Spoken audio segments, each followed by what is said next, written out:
This is the Baseline Facetime Podcast, and we've got another great episode coming at you right now. Let's go.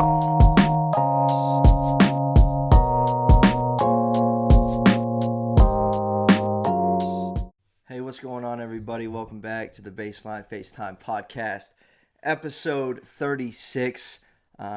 Man, took a couple weeks off, so apologize for that. For those of you waiting for this episode, here we are. I'm recording on April 13th, and this is going to be pretty much an Eastern Conference focused episode. So if you're looking for, some info on the West and the Lakers and the Clippers and the Suns and everything that's going on out there, this might not be the pod for you, but we're going to focus on the Eastern Conference, at least during this episode, and really camp out on some of those top teams in the Eastern Conference, at least for the majority of this episode. And so that's really what it's going to look like. As always, I'm your host, Troy. This is the Baseline Facetime Podcast. You can contact us at Baseline Facetime Podcast at Gmail. Follow us on Instagram, Baseline Facetime Podcast. If you are on Instagram, give us a follow there. And, of course, wherever you're listening, Apple Podcasts, Spotify, Google Podcasts, Pocket Casts, and quite a few more. Hey, if you're listening on one of those platforms, hit that subscribe button for us. And, man, we would greatly appreciate it. I would greatly appreciate that. But, yeah, so that's my little pitch for you. And we're going to jump in just a few news and notes that have occurred over the last couple weeks. Last episode, if you want to run that back, it was really focused on the trade deadline and everything that comes with that and some of the big names getting dealt.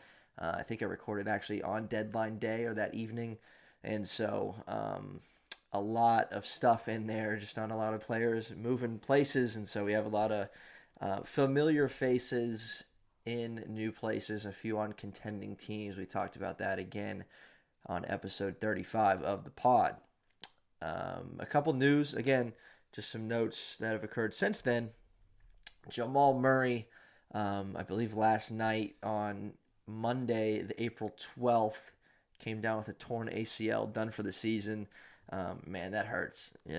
Speaking of, just guys that have made a name for themselves recently. You think about what Jamal Murray was able to do in the NBA bubble last season, and really having a pretty good year this year, of course. And Denver's actually been, I know I said we weren't going to talk too much about the West because we got a lot to get to at the East, but Denver currently is sitting at fourth. Again, the West is kind of close, from 4 to 8, 4 to 6. Pretty tight, actually. But Denver's sitting in fourth right now at 34-20. Going to be interesting to see where they fall without Jamal Murray in the lineup for them.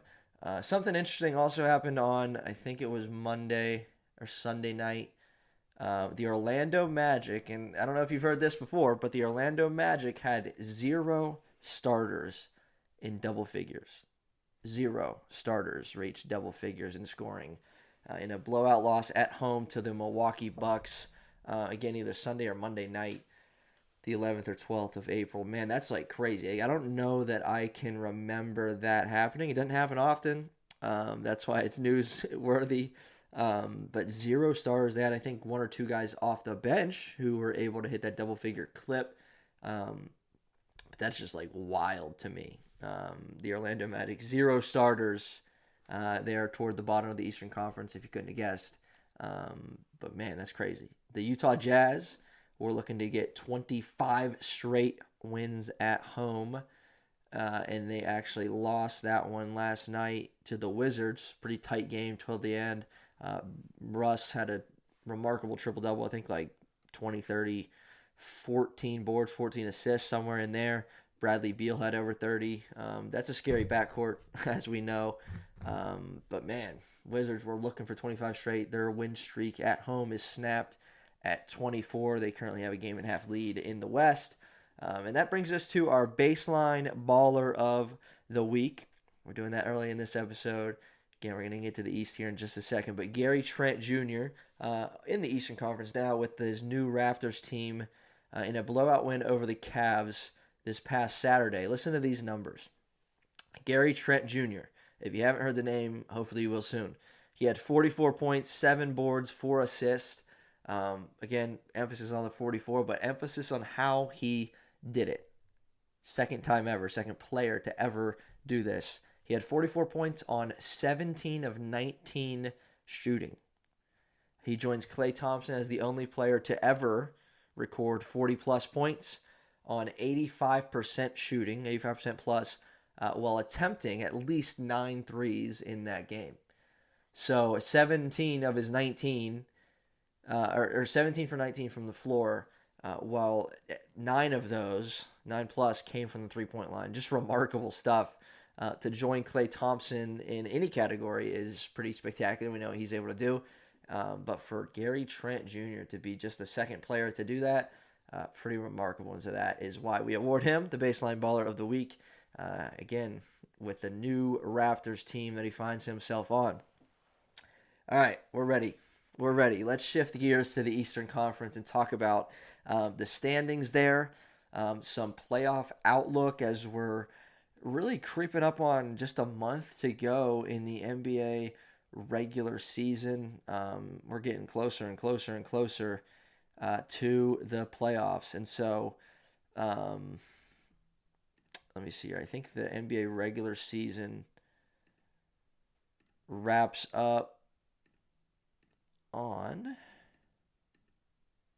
clicking through on my laptop here.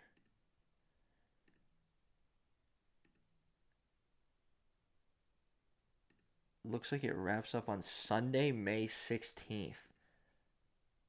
So that's just over a month to go. It's getting toward crunch time to see how these standings are going to shake out. So Eastern Conference currently at the top. We're going to talk about these two teams a lot because it's important.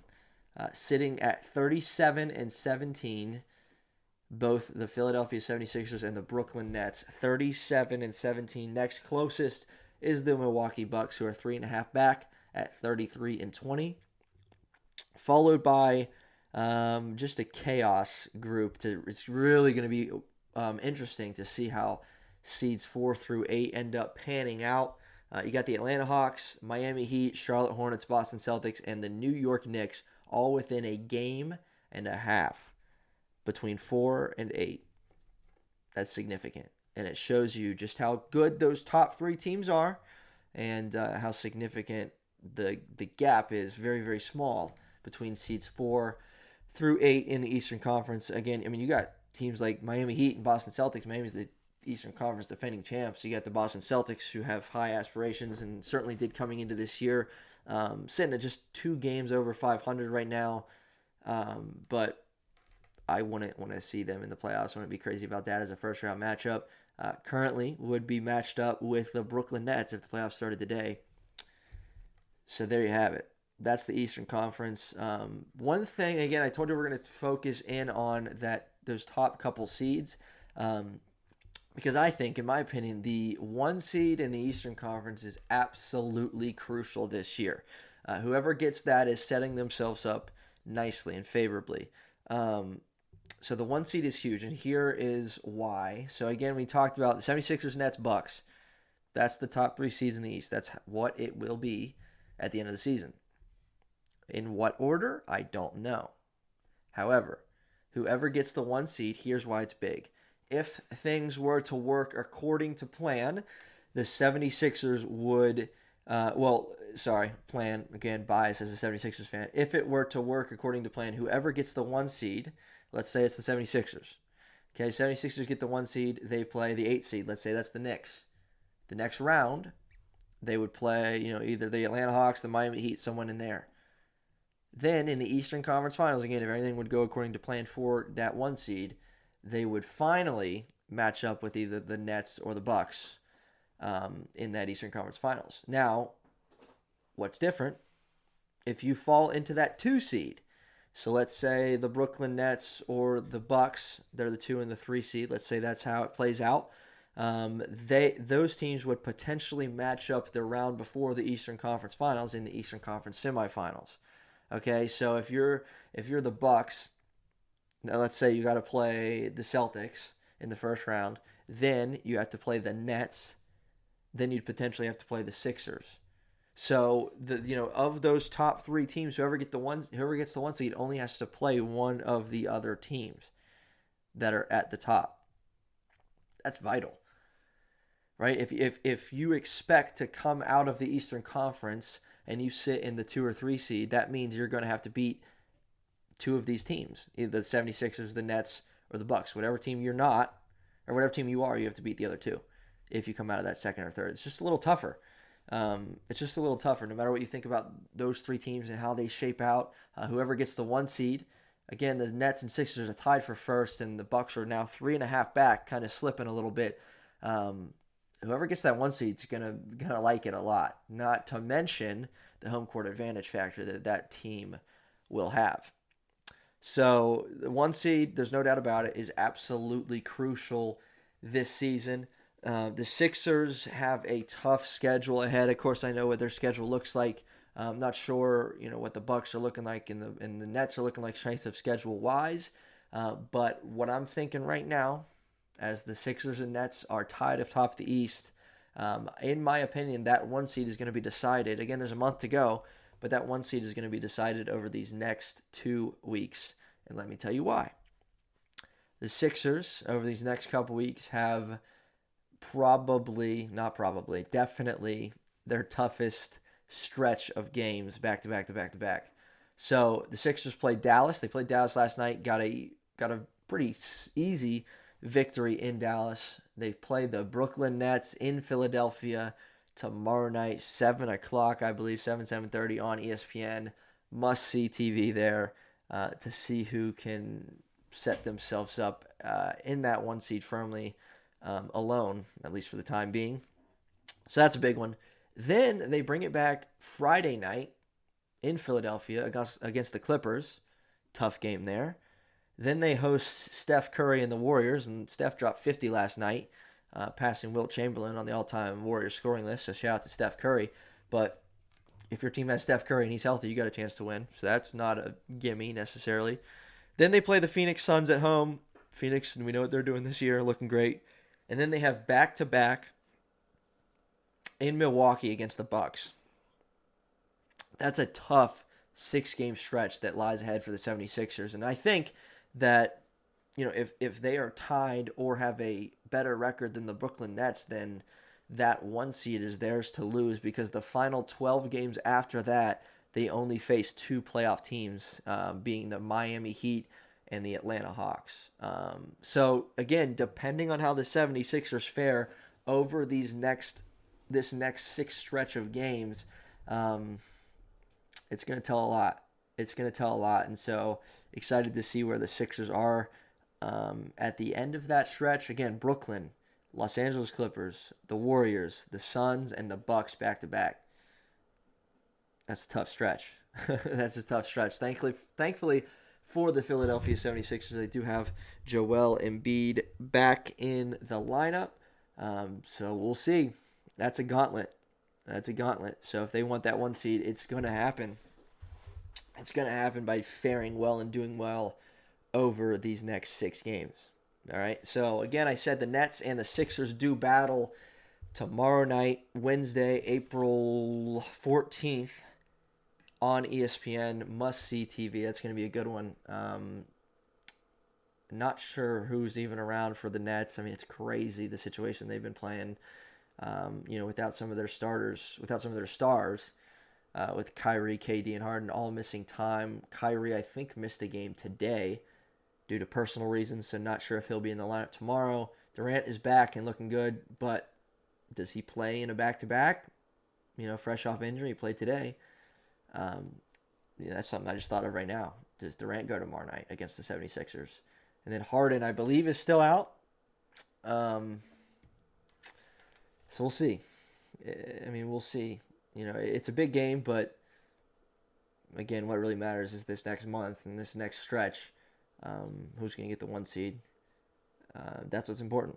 Not necessarily this game. It could be an Eastern Conference Finals preview, but will it truly be that if Kyrie's not on the floor, if KD's not on the floor, if Harden's not on the floor? Like, who knows who they're going to throw out there? But yeah, Nets, Sixers tomorrow. Tune in for that one in Philadelphia. I wish I could be there. That'd be awesome.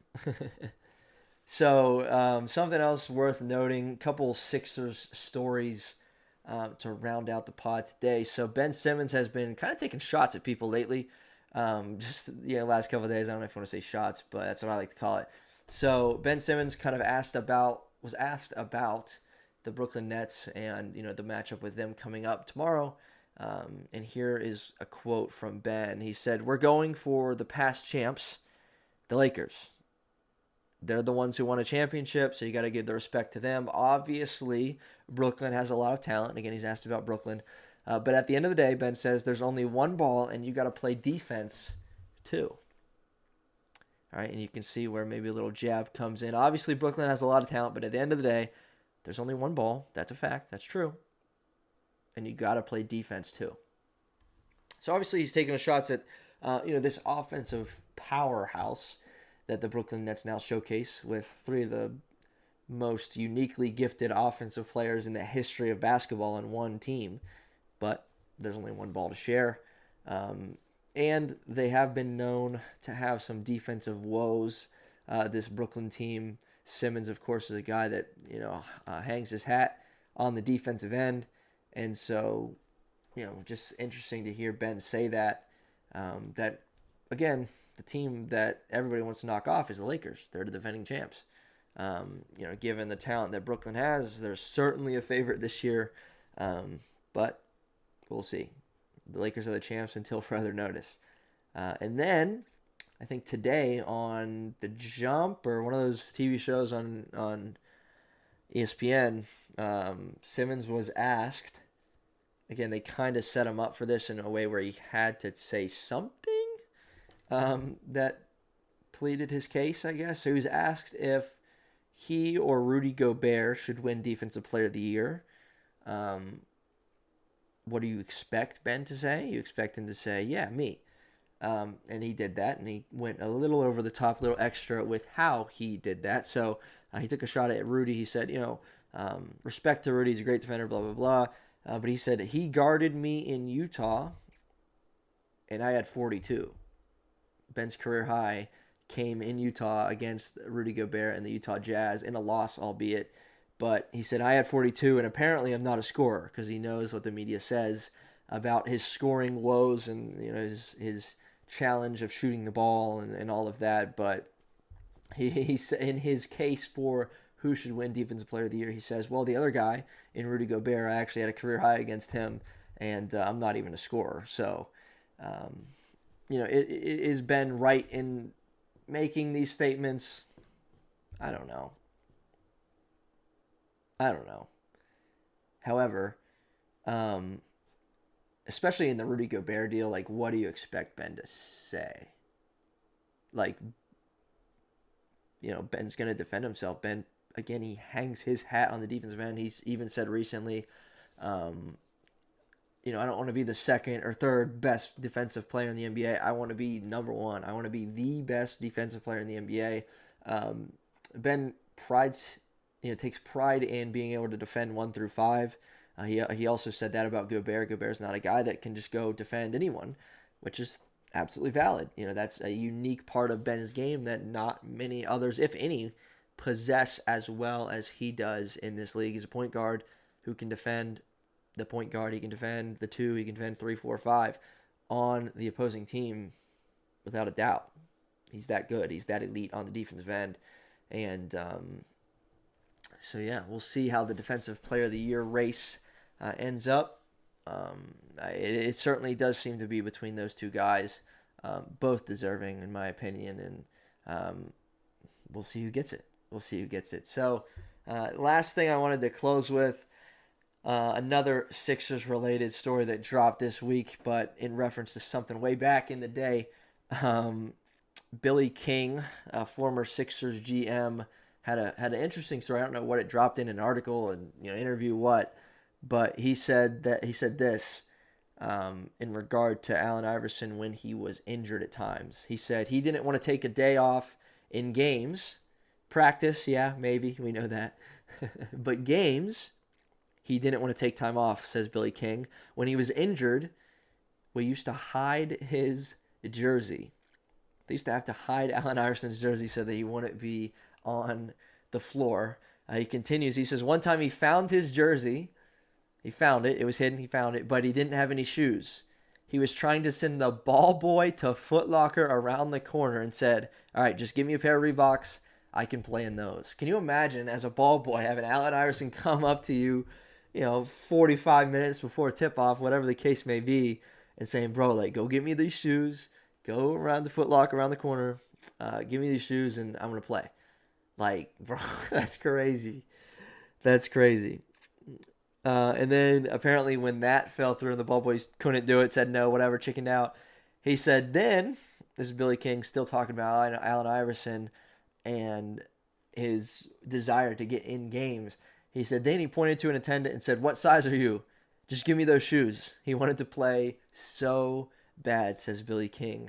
Again, in reference to the 76ers having to hide Allen Iverson's jersey on game nights while he was injured. Just a cool little story there about a tremendous icon of the game, a guy that changed the game in many, many ways. And the personal reason why I'm pretty much a Sixers fan. Like, that's why I think I am. When I was a youngster, growing up watching AI, he was that guy. He was that guy, and that's why I became a 76ers fan back then. I remember even something that I can test to as a part of this story, I think. I remember my first or second 76ers game ever. My dad took me when I was, I guess 8 or 9 years old. And I remember my dad, so we lived in PA at the time. We were about 2.5 hours from Cleveland. So my dad took me to Cleveland to see Allen Iverson and the 76ers do battle with LeBron in like his first, second, third year, somewhere in there. Obviously, a ton of excitement. I remember my dad picked me up from school, and he had bad news when he got in the car. When I got in the car, as we were heading to Cleveland, he said, "Well, Allen Iverson got hurt last night. Not sure if he's gonna go." And eight-year-old me wanting to see my absolute favorite player play, I was devastated. I was like, no way. And we didn't have smartphones at the time, obviously. We tuned into the radio just trying to hear, like, is he going to go? Is he going to play? Is he going to play? And I think he was like a game time decision. And he ended up playing, again, just to attest to this story, he probably talked himself into playing. And he went and dropped like 35. He went and dropped like 30. No, maybe he did. I mean, he might have had 30. But he had a career high 16 assist game, I think. I think he had like 25, 30, and 16. Career high night for Allen Iverson in the assist column, and he was a game time decision. Probably found his jersey, probably found him a pair of shoes and laced up and got on the floor for that one as they beat the Cleveland Cavaliers way back. I might have been 2005. I was like 9 years old, but just a crazy, crazy story that proves this. And so, man, that's crazy. Shout out to Allen Iverson, the legend himself, the guy that changed the game forever. No doubt in my mind, changed the game forever. And, hey, we'll see if Philly can do what Allen Iverson was unable to do in his tenure with Philly and see if they can win a championship. I think that right now they have the best record since that team that Allen Iverson took to the finals back in 01-02. Crazy. So we'll see if they can do it. Again, big game tomorrow. Brooklyn, Philadelphia. We'll see who gets that Eastern Conference 1 seed. It's vital this year. I already told you why it's vital this year. If you missed that, run back and listen to it, because the Eastern Conference 1 seed is absolutely vital this year. And we'll see how it plays out. Unlike years past, you get a Miami Heat team who gets hot at the right time. Sure, someone might get hot at the right time, even this year. But with those 3 dogs at the top of the East, whoever gets that 1 seed is looking in good position. I could say it 100 times, but I think it's for real. So, hey, that's it for this episode 36, the Baseline Facetime Podcast. I'm your host, Troy. Hey, if you got a comment, you got something, you got an idea, whatever, email me, baselinefacetimepodcast@gmail.com. I'll be sure to get back out to you. Again, that's this episode, and we'll be back next week to record. Hopefully next week to record another pod, and we're inching closer to the playoffs. Maybe we'll focus a little more on the West next week. But hey, until then, we're out. This is the Baseline Facetime Podcast. We'll see you later. Hey, thanks so much for tuning in to this episode of the Baseline Facetime Podcast. If you haven't already, hit that subscribe button, and we'll see you next time. Thanks.